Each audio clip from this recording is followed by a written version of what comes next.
شیخ Saadi رحمۃ اللہ علیہ اس حکایت میں ایک ایسے شخص کا ذکر کرتے ہیں جو جسمانی طور پر صحت مند، تندرست و توانا بھی تھا، اور اس کی نورانی پیشانی سے اس کے نیک ہونے اور دانا ہونے کا پتہ بھی چلتا تھا۔ کہیں بادشاہ کی نظر جب اس کے لباس پر پڑی تو وہ جگہ جگہ سے پھٹا ہوا تھا، اس میں ان گنت پیوند لگے ہوئے تھے۔ یہ بادشاہ صاحب نظر تھا، سمجھ گیا کہ اس شخص کی خدمت سے اسے ضرور فائدہ پہنچ سکتا ہے اور اس سے امور سلطنت میں مشورہ بھی لیا جا سکتا ہے۔ اسے شروع میں تو کوئی معمولی سی ذمہ داری سونپی گئی تھی، مگر وہ اپنی قابلیت، محنت اور دیانت کی بنا پر ایک دن وزیر اعظم کے منصب تک پہنچ گیا تھا۔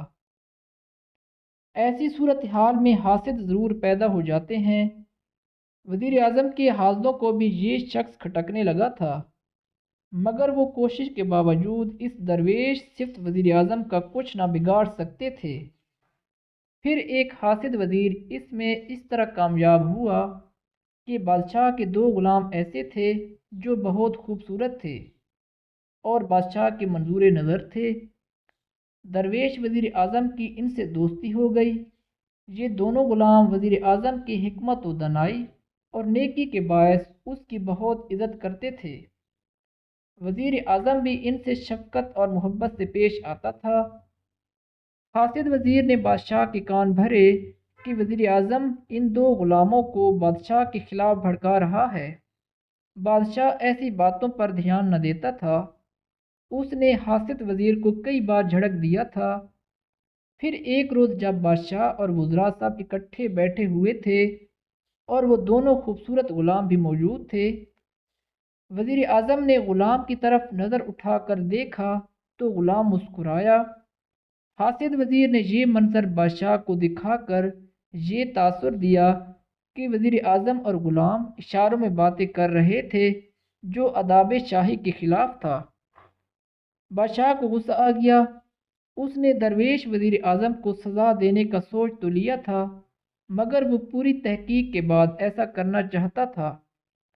اس نے وزیر اعظم کو پاس بلا کر کہا، اے وزیر اعظم، ہم تو تجھے ایک شریف اور نیک انسان سمجھتے تھے اور اسی وجہ سے ہم نے وہ امور سلطنت بھی تم پر ظاہر کیے جو راز کا درجہ رکھتے تھے، مگر تو بہت آوارہ اور بد چلن نکلا۔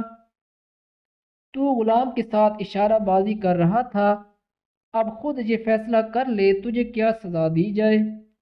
درویش وزیر اعظم فوراً سمجھ گیا کہ اس حاسد وزیر کی کارستانی ہے۔